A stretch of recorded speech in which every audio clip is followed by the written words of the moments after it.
Bonjour, toujours dans le cadre de l'implémentation des principaux design patterns avec Java. Maintenant, nous allons essayer de présenter un nouveau design pattern qui est le DAO design pattern ou bien Data Access Object Design Pattern.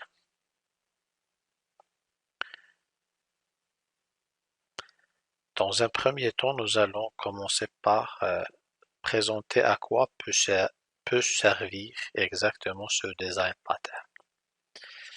Le design pattern DAO permet de gérer les interactions avec une base de données en séparant la logique d'accès aux données de la logique métier ou bien de la logique présentation de données.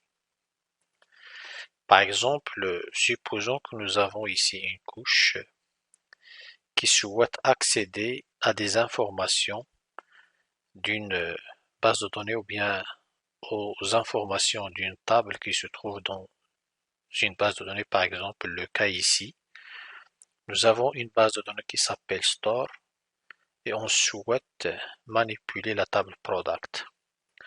Soit on souhaite ajouter un enregistrement, ou bien modifier, ou bien supprimer, ou bien récupérer un ensemble d'enregistrements, ou bien récupérer un seul enregistrement. Donc, tout ça, ce sont des manipulations à faire sur cette table en utilisant cette couche, ou bien cette partie de programme. Donc cette partie de programme, normalement, dans les bonnes pratiques, c'est pas à elle d'assurer l'accès pour manipuler la base de données. Mais cet accès à la base de données pour différentes manipulations, il doit, ou bien ces manipulations doivent être assurées par un autre composant qui est dit le DAO Design Pattern. Toutes ces classes ici qui sont en jaune, ils présentent les éléments de ce design pattern. Et ça commence par la classe product qui est définie ici par les informations à gérer. Et ces informations sont en général, ce sont les champs qui se trouvent dans notre table.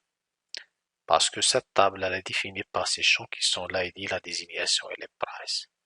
En général, on fait la même chose. On n'est pas obligé de faire exactement la même chose, c'est-à-dire toute chose qui n'est pas définie dans la classe ici comme attribut.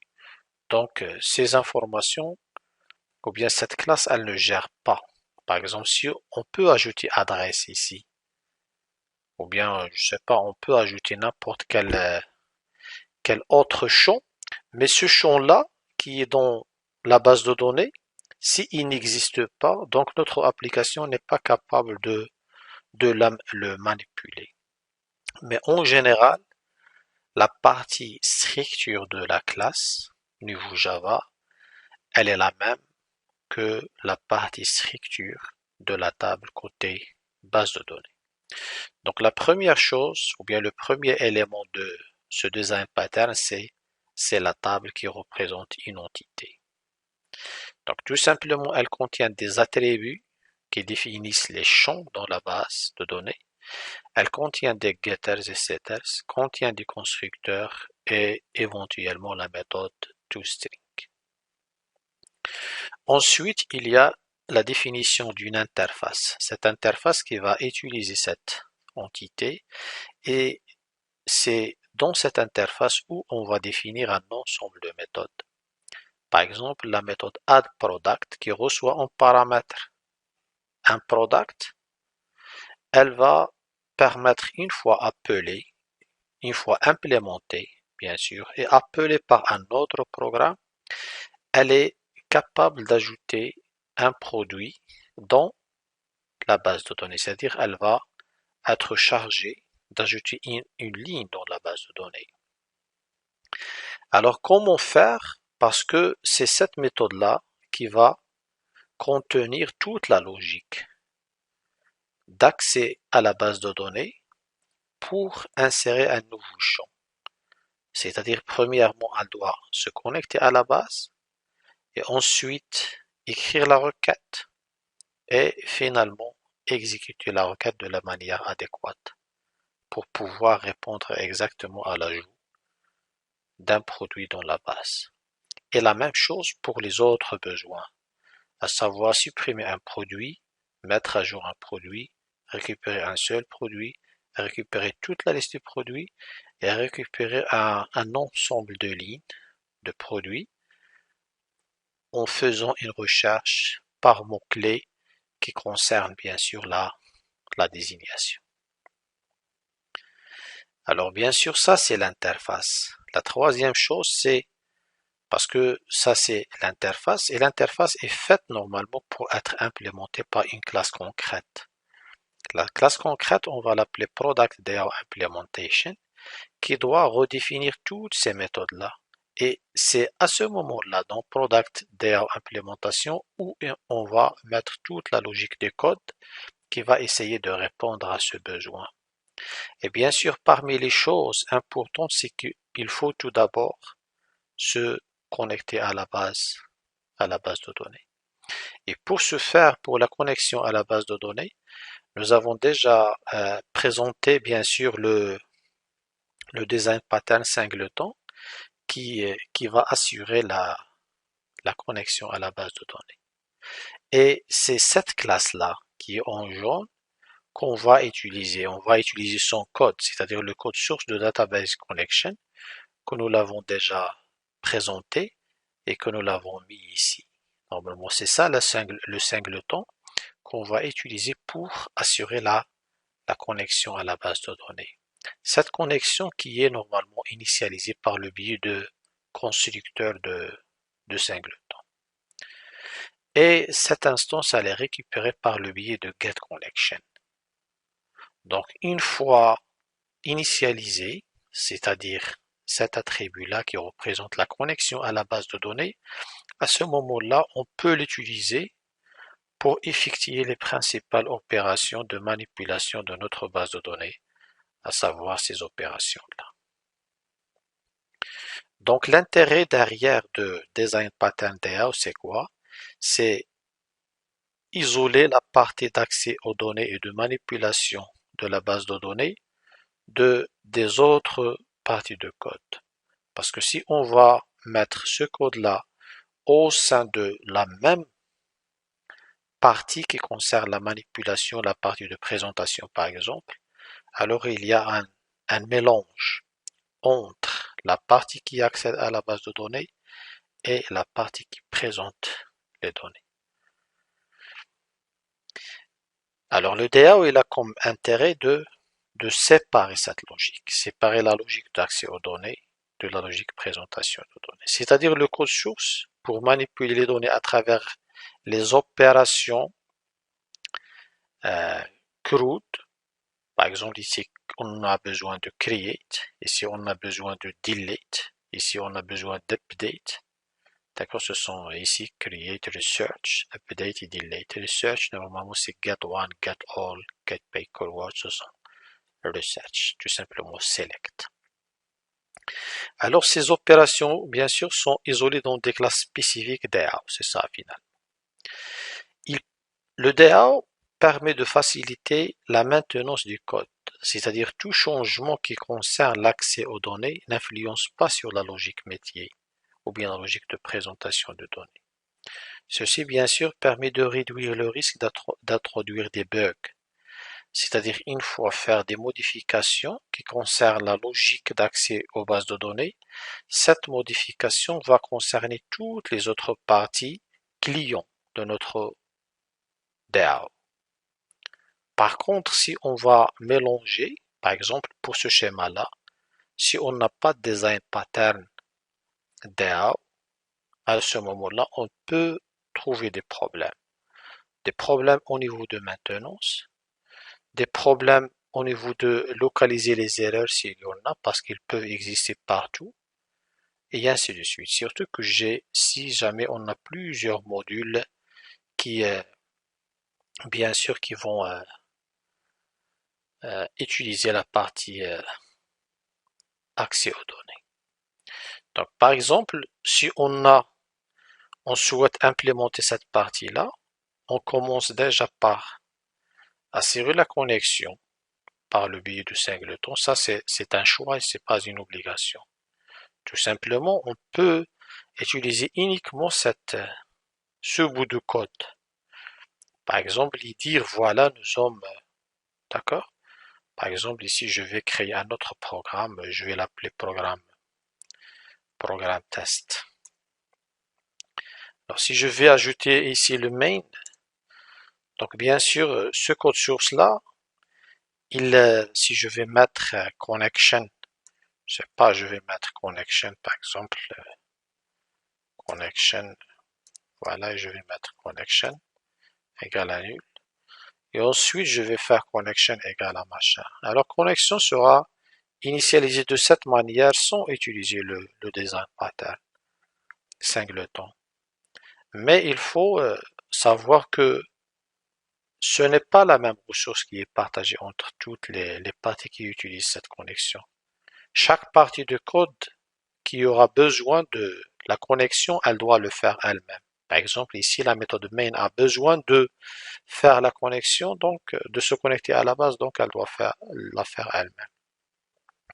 C'est-à-dire ici, si on va exécuter ce bout de code, bien sûr, on va afficher tout simplement ici un message connected. C'est-à-dire, on est déjà connecté à la base de données. On peut écrire des requêtes SQL parce que mon serveur est déjà démarré. Alors, si jamais je mis le nom de quelque chose qui n'existe pas, d'une base de données qui n'existe pas, à ce moment-là, il doit afficher un message d'erreur. Ce message d'erreur, certainement, il contient comme quoi unknown database machin. Alors nous, pour assurer le partage en utilisant le singleton, donc on va utiliser cette manière de faire, database connection. Alors dans ce programme-là, si je souhaite créer un programme,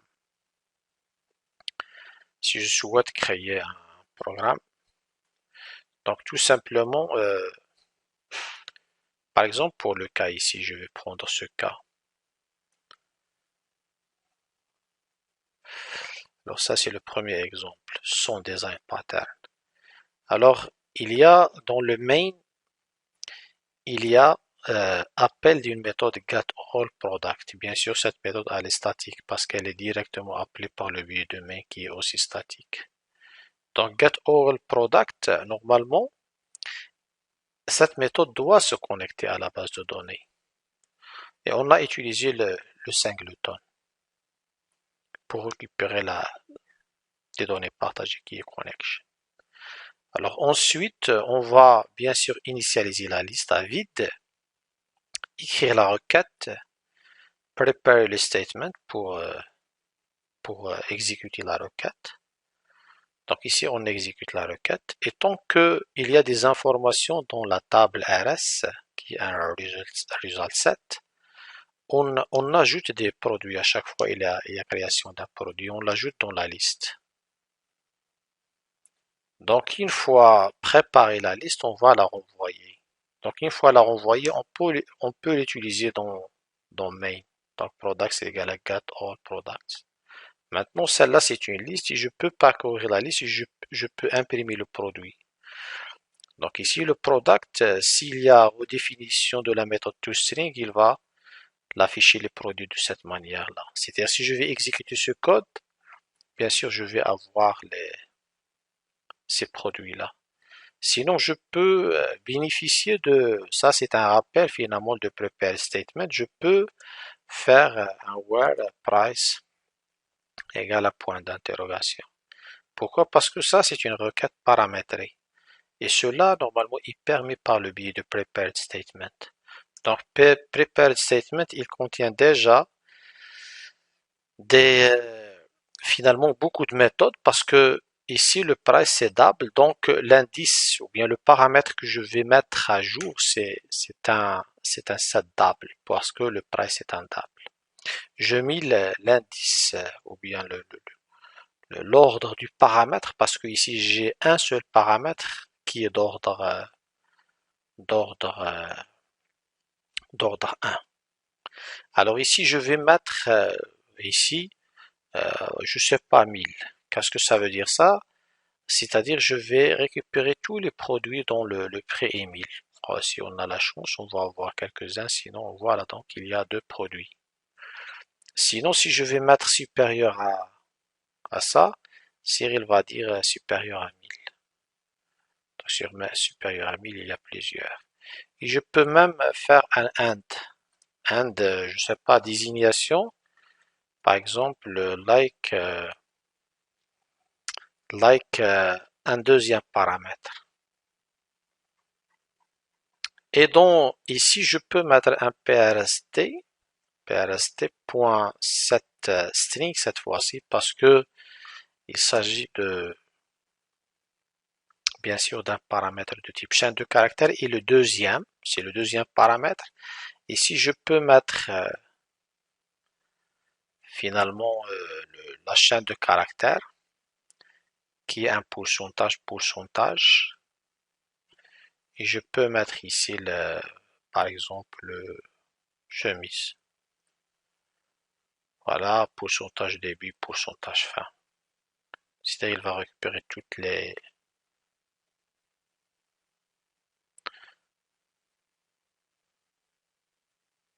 Voilà, il n'y a pas de chemises qui sont supérieures à 100. À 1000 plutôt, je vais faire 100, bien 200. Voilà, c'est ça normalement. Parce qu'il n'y a pas des chemises qui sont supérieures à 1000. C'est pour cela, au début, il n'a pas donné de résultat. Alors ça, c'est une exécution normale jusqu'à présent, comme s'il s'agit d'un rappel à l'exécution de requête. Maintenant, si on souhaite montrer l'intérêt du design pattern, on a développé une application qui a eu accès à la base de données et on souhaite mettre en place une deuxième application. Donc pareil, on va comme si nous allons faire un autre programme, d'accord? Je vais le nommer app2 parce que normalement ça c'est app1 si vous voulez dire. Je peux créer app2 pareil, je vais faire un copier-coller et qui va faire presque la même chose, mais au lieu de finalement c'est-à-dire supposons que cette application ça concerne une application desktop, euh, c'est-à-dire console, application console, app 1, et supposons qu'on souhaite mettre en place une application app 2 qui est basée sur JavaFX. Supposons que celle-là, elle est basée sur JavaFX. Et elle traite les mêmes informations, finalement la même requête pour le produit. Donc ça, c'est une application JavaFX. Et ça, c'est une application console, je suppose. Alors maintenant, s'il y a changement dans la structure de la table, c'est-à-dire si je vais aller ici pour changer le prix, ou bien ajouter un attribut, ou bien peu importe, je peux mettre prix ici avec X à la place de price. Si je vais l'enregistrer, donc je peux faire la modification dans un seul emplacement et je peux mettre ici. D'accord? Et voilà, ça c'est une première chose. Bien sûr, je vais faire la modification correctement dans ce code source-là. Donc jusqu'à présent, l'application 1 va tourner sans problème. Mais si je vais essayer de faire tourner la deuxième application, il y a des bugs. Donc il y a des bugs, pourquoi? Parce qu'il y a problème de maintenance. C'est-à-dire, une fois j'ai un problème, j'ai une maintenance à faire, je devais la faire dans deux emplacements différents. C'est pour cela, on va voir ici que il permet de faciliter la maintenance du code. Tout changement qui concerne l'accès aux données n'influence pas sur la logique métier. C'est-à-dire, on ne doit pas affecter cette partie parce que c'est celle-là la logique présentation bien métier. Moi, j'utilise la présentation parce que la couche métier, c'est autre chose. Mais finalement, Finalement, ici, pour simplifier, j'utilise la couche présentation. Alors, dans la couche présentation, ici, comme vous le constatez, je devais faire la maintenance. Et cette maintenance-là, je dois la faire partout, dans toutes les parties de présentation qui concernent la gestion des produits et exactement la récupération des produits. C'est l'application console ou bien l'application JavaFX ou bien l'application web. Alors, à ce moment-là, la maintenance, c'est coûteuse à faire. Et ça risque de faire des bugs parce qu'on l'a fait correctement dans un emplacement et bien sûr, on ne peut pas garantir de la faire dans tous les emplacements de manière correcte. Surtout s'il s'agit de mises à jour parfois qui sont coûteuses, difficiles, des requêtes compliquées et ainsi de suite. Parfois, il ne s'agit pas tout simplement de faire copier-coller parce qu'il ne s'agit pas de la même requête. Supposons que, par exemple, dans la partie JavaFX ou bien la partie web, on va utiliser la pagination à la place de afficher tous les enregistrements à la fois. Donc à ce moment-là, certainement, finalement, la récupération des informations ne se fait pas de la même manière. Ou bien le code à maintenir ne se fait pas de la même manière, surtout cette partie-là qui est. D'accord? Donc, c'est pour cela, il vaut mieux finalement déléguer cette partie une, à un composant à part qui est dit Design Pattern DAO, qui va avoir toutes les responsabilités nécessaires de manipuler la base de données de manière correcte. Alors je vais remodifier ça par price et ici aussi par price normalement. Alors on a montré que cette manière de faire sans utilisation de design pattern ça marche pas parce que ça présente des limites surtout en termes de maintenance. Alors maintenant on va essayer de présenter notre design pattern qui est finalement le design pattern DAO pour éviter ces problèmes de maintenance et ce en séparant la logique métier de la logique d'accès aux données. Et ce normalement en définissant ce diagramme de classe.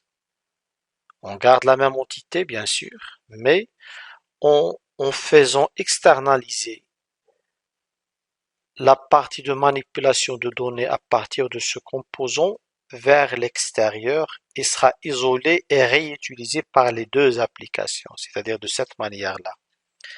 Et avec cette manière, je peux faire ce que je veux comme application qui vont utiliser la même, c'est-à-dire je peux faire une deuxième application qui va dépendre de ce, d'accord? Et s'il y a modification de structure de base de données, donc cette modification ne va pas affecter toutes les parties qui vont utiliser ce composant qui est le composant d'accès aux données. Alors dans cette partie-là, il y a bien sûr la partie database connection qui est ici un singleton. Et ensuite, il y a l'entité, d'accord, product, à savoir il y a la partie structure, le constructeur, les getters and setters. Et ensuite, la méthode toString, il y a l'interface. L'interface dans laquelle il faut uniquement définir qu'est-ce qu'on doit attendre de ce composant.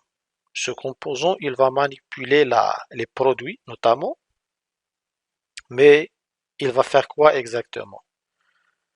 Donc ce composant, il va assurer l'ajout, la suppression et la recherche de différentes manières. Donc ça, c'est l'interface. Et ensuite, on va implémenter cette interface. On va implémenter cette interface à l'aide de cette classe qui est Product DAO Implémentation.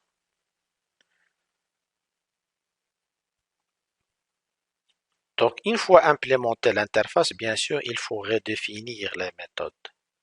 Ces méthodes, par exemple, pour le cas de addProduct, bien sûr, il faut assurer que addProduct elle va faire le travail nécessaire pour finalement ajouter un produit dans la base. Donc, premièrement, il faut écrire la requête.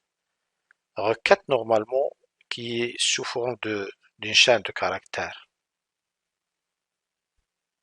Donc, c'est une requête insert into product. Je spécifie bien sûr les champs. Et j'ai pas spécifié l'ID parce que c'est auto-incrémenté.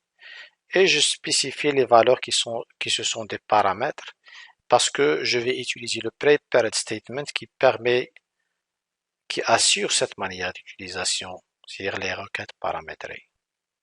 Et ensuite, bien sûr, cette phase-là, c'est une phase de préparation, bien de compilation de la requête.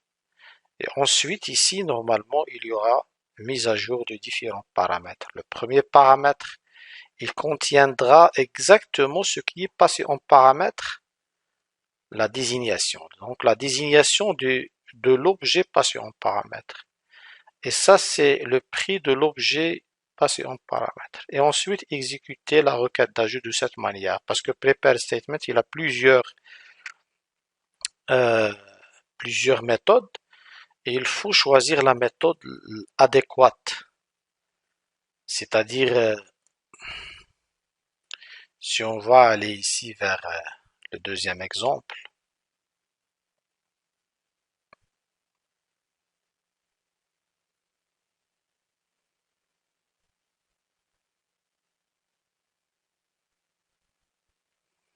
alors ici pour exécuter c'est pour l'ajout normalement, voilà, add. Donc ici on peut avoir plusieurs méthodes qui concernent pour exécuter la requête. Donc on peut avoir ça, qui va retourner tout simplement un boolean. Mais en général, parce que pour chaque méthode, on peut avoir normalement pour voir son, ou bien l'utiliser complètement. Et on va voir ce que ça va donner exactement ça, execute. On peut avoir ça finalement de execute. Ça c'est notre found. Le source n'existe pas bien sûr, mais il donne juste la description des méthodes. Alors ici, qu'est-ce que je dois faire? Parce que je souhaite afficher juste les informations, normalement ça s'affiche. C'est qu'est-ce qu'elle fait execute exactement, mais c'est pas grave. Alors ici, on va faire appel à execute update. Alors execute update, voilà. Ça retourne un entier, ça retourne, mais reçoit encore une chaîne de caractères et ainsi de suite. Alors ici, on a utilisé normalement cette méthode-là pour l'exécution de la requête. Une fois que vous avez suppression, bien modification, bien ajout, donc en général, on peut utiliser cette méthode. Donc en cas d'échec, bien sûr, il faut, euh, il faut afficher le message d'erreur. Pourquoi? Parce que finalement, pour exécuter ces requêtes, il faut qu'il y a la gestion des exceptions qui sont des exceptions checked, c'est-à-dire vérifiées. Alors il faut faire entourer, soit entourer chaque instruction à part par sinon, puisque cette exception, ça concerne tout le bloc, donc on peut le mettre ici. Au lieu de mettre le code avec cette manière-là. C'est à chaque instruction, on peut la faire entourer. Il va donner des problèmes. Pourquoi? Parce que le PRST doit être aussi d'accord, donc et ainsi de suite. Donc jusqu'à présent, le PRST, c'est pas bien initialisé, je pense. Voilà, donc n'est pas initialisé. Il faut mettre le PRST égal à nul pour assurer ceci, et ainsi de suite. Et execute, il faut faire aussi le...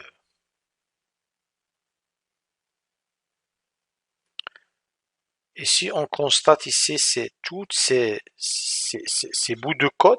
C'est pour exécuter ça, il faut gérer l'exception. Pour exécuter ça, il faut gérer l'exception. Et ainsi de suite. Toutes les exceptions, ce sont de type SQL exception. La même classe. Donc c'est pour cela on peut utiliser le même bloc try catch. D'accord, et le rendre. Voilà, donc ce sont des exceptions vérifiées qu'il faut les gérer de cette manière. On n'est pas obligé de l'imprimer de cette manière. On peut uniquement afficher le get message pour afficher tout simplement afficher le message d'erreur. Alors là, c'est bien sûr c'est l'implémentation. Donc l'implémentation, on doit se connecter à la base parce qu'une fois appelé ça, il va essayer d'aller chercher la connexion. Si elle existe, c'est bon, il va la récupérer. Si elle n'existe pas, elle va la créer. D'accord, avec le new database connection qui va à son tour créer la connexion. Donc tout calcul fait, finalement, on aura une seule connexion qui sera partagée dans toute l'application. Alors c'est la même chose pour les autres méthodes, get1, product, et ainsi de suite. Get_all, dans laquelle on doit préparer, parce que get_all, on doit préparer une liste. Donc cette liste doit être initialisée. Je vais faire un select from product, et par la suite préparer le statement, exécuter la requête, mais cette fois-ci c'est pas execute update parce que c'est une requête de sélection, donc il faut utiliser execute query, donc dans laquelle ça retourne un result set. Donc je dois m'assurer que j'ai un retour de result set. Parce que je ne vais pas utiliser celle-là parce que moi j'utilise le prepared statement dans lequel j'avais déjà compilé la requête. Donc c'est pas la peine d'avoir ceci. Donc je vais utiliser celle-là qui retourne un result set. Le result set c'est tout simplement sous forme d'un tableau qui contient le nombre de colonnes ici marquées dans la requête et le nombre de lignes, le nombre d'enregistrements retournés par la requête. Si l'exécution ne contient aucune ligne, alors il y aura un tableau vide, c'est-à-dire il n'y aura pas de rs.next. C'est pour cela la première instruction comme si il pointe sur quelque chose moins 1. D'accord, à l'extérieur. C'est pour cela on commence par rs.next. Donc la première instruction, il va aller vers l'indice, la ligne 0, qui contient la première ligne. S'il n'y a aucune ligne, donc il n'y a pas de rs.next, parce que rs.next, ça va retourner un objet qui est déjà vide.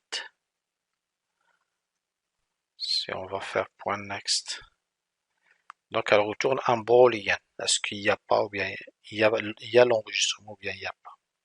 Alors s'il y a l'enregistrement, chaque ligne, elle sera dans le rs. Et je reviens pour aller vers la ligne suivante et ainsi de suite. Dans la première ligne, par exemple, je vais avoir un rs.getLang puisque l'id c'est de type lang dans mon entité. Donc je vais avoir un getLang, le premier, parce que j'ai un constructeur ayant cette forme. Dans la classe product, j'ai un constructeur ayant cette forme. Je dois lui passer en paramètre lang au début, la désignation en second lieu, le price. Alors la désignation c'est une chaîne de caractères, donc rs.getString. id c'est un lang, donc getLang. Et getDouble le price. Sinon ici je peux utiliser les indices. Donc ça peut commencer avec 0, je sais pas, mais on va tester. Donc on va tester. Alors pour s'assurer que je vais exécuter le bon code. Alors ici, voilà, donc add, il y a get1, il y a get_all. Donc j'ai modifié quelle partie déjà? Get all product. Est-ce que get all on l'a utilisé?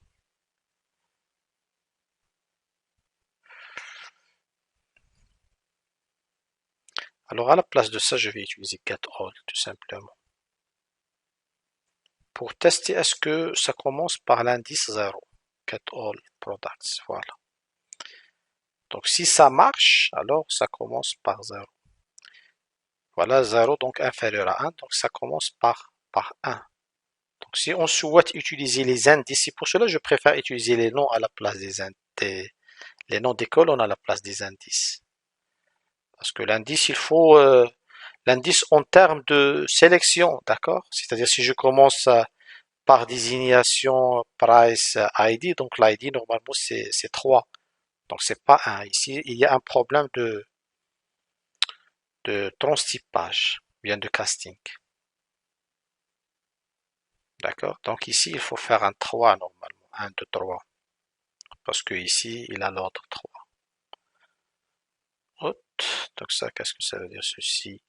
Price, attendez, price. Price, voilà. Voilà, donc ça marche. Parce que c'est 3 normalement. Sinon, pour éviter tout ça, je préfère dire, voilà, utiliser les noms des colonnes, tout simplement. Voilà, et peu importe l'ordre ici, je peux même changer maintenant, c'est toujours pareil. Donc ça, en ce qui concerne les requêtes paramétrées, parce que ça, ce n'est pas uniquement, je présente le design pattern DAO, mais aussi je suis en train de faire un rappel concernant l'accès aux bases de données, notamment comment écrire la requête, faire le prepared statement, c'est quoi exactement, comment faire les requêtes paramétrées, comment mettre à jour les différents paramètres et comment gérer les exceptions. Donc tout ça, c'est un rappel qui concerne la manipulation d'une base de données par le biais de prepared statement et de connection.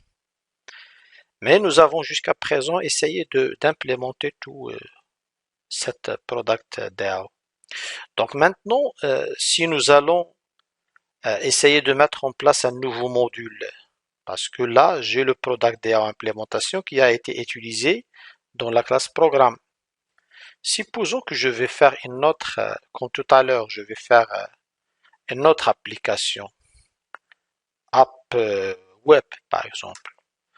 Donc dans cette application-là, j'aurai besoin d'utiliser ce composant, le composant DAO, qui va assurer la manipulation euh, de base de données. Et exactement la partie, par exemple, la gestion de products. Alors ici, je vais faire la même chose. Si cette fois-ci, maintenant, je vais modifier dans la base. Si au lieu de price, je vais mettre prix. Combien de modifications je vais faire? Je vais faire une seule modification.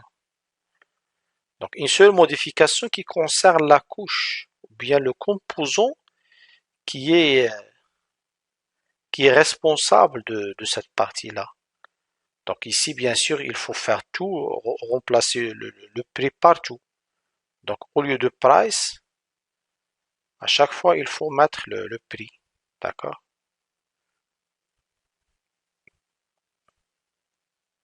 Donc avec cette manière-là, bien sûr, si je vais exécuter, soit dans la classe programme, il n'y a pas de problème, ou bien aussi dans l'application web, il n'y a pas de problème.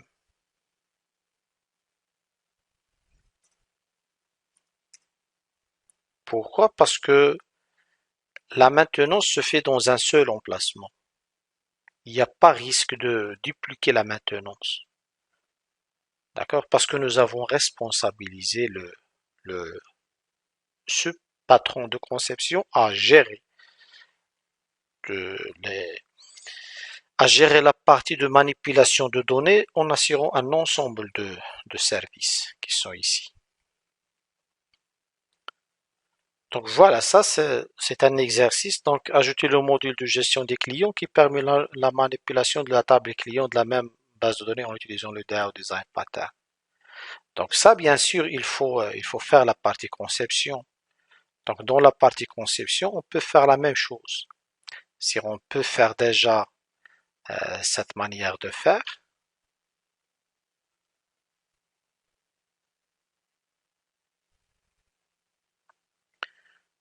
alors on doit déjà faire la même chose, la gestion de clients. La même chose ici, il faut définir l'entité. Dans la phase de conception, il y a l'ID, il y a le voyons quels sont les. Donc il y a first name, last name, téléphone. Donc first name, first name, last name, qui est string. Et la même chose pour le téléphone, qui est aussi string. Le téléphone, de préférence l'écrire complètement téléphone. Bien, on peut l'écrire tel ici. C'est pas obligatoire qu'on garde la même, d'accord, la même nomination. Ici, on va faire alors email. Voilà, email de type string. Bien sûr, ça va être utilisé normalement ici. C'est une dépendance. Voilà. Et finalement, dans le client DAO, on va ajouter add client, delete client et get one client. Get all, get by keyword, string get keyword ici normalement. À chaque fois, il ne faut pas oublier de modifier. Dans la phase de modélisation ici, client, normalement ici c'est client. La même chose ici, normalement c'est client. Et ça c'est une liste de clients. Et ça c'est une liste aussi de clients.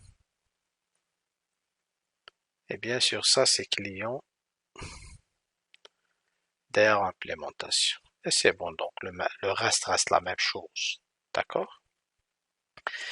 Alors, en implémentant ça, je vais essayer de faire un copier-coller. D'accord? Si je vais faire un package, je vais faire client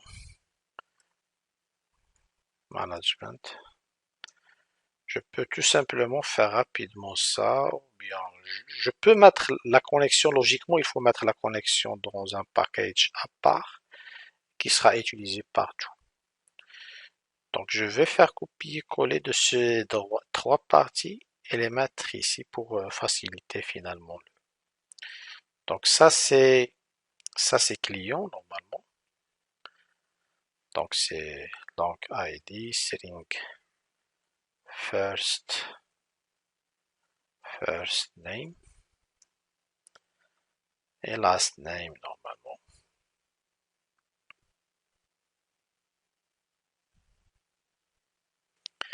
Last name, bien sûr, ça il faut le modifier facilement.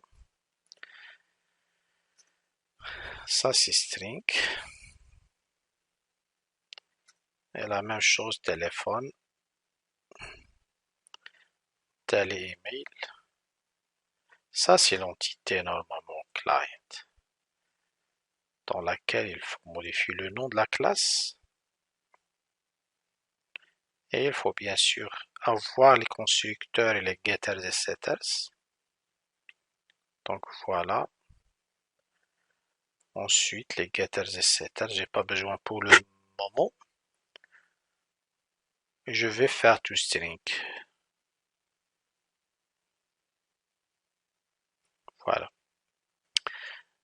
Alors, dans la partie database connection, ça reste la même chose. Product DAO. C'est pour cela on a dit normalement c'est un singleton. Si on aura utilisé la même classe que ici, on assure d'avoir le même code.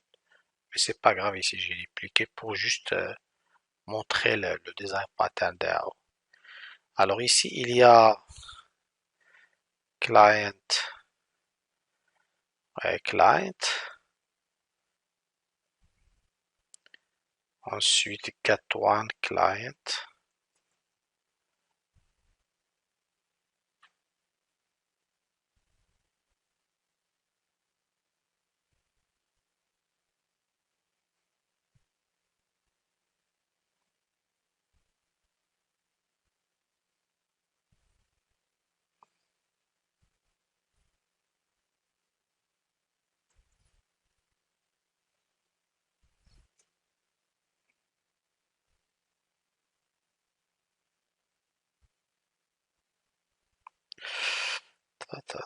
voilà. Donc ici, il faut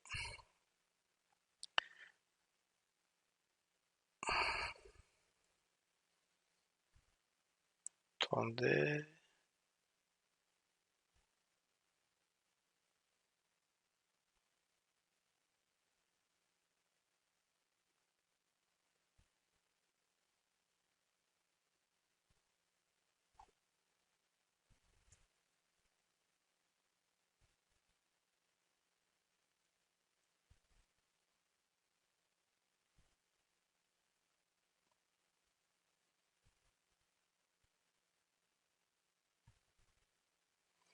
Bien sûr, je vais supprimer toutes les méthodes normalement et le redéfinir pour assurer une meilleure. Voilà, je vais modifier une seule méthode, c'est celle-là, get all clients. Et je vais copier la logique de code normalement. Get all, je vais faire ceci. Voilà.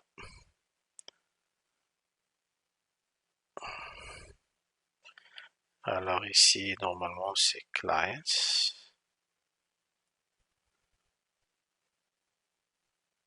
Select all from client. Je vais pas faire de condition. J'ai pas de paramètres. Ici, normalement, c'est ça. C'est cette collection. Et bien sûr, il faut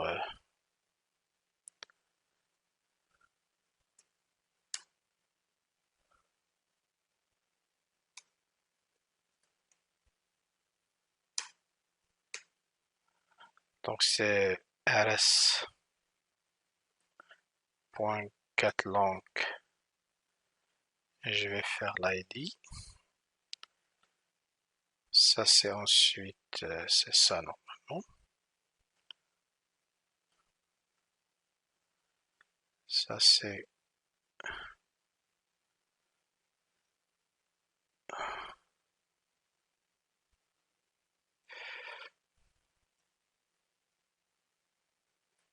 je dois avoir les mêmes noms de colonnes. Voilà ça. rs.getString. String. Ici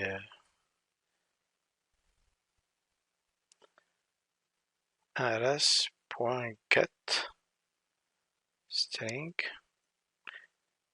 Il faut pas oublier de mettre téléphone ici parce que le champ il s'appelle téléphone et pas tel. Parce que j'avais dit c'est pas obligatoire que je respecte exactement le nom de colonne. Parce que donc client, regardez, j'ai mis tout simplement tel à la place de téléphone.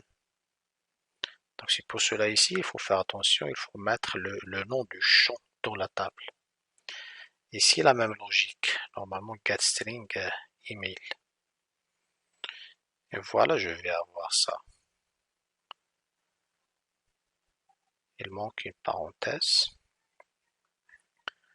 Voilà, donc j'ajoute les champs et finalement, je retourne la collection. Donc dans un programme de test, dans un programme de test, je peux la créer.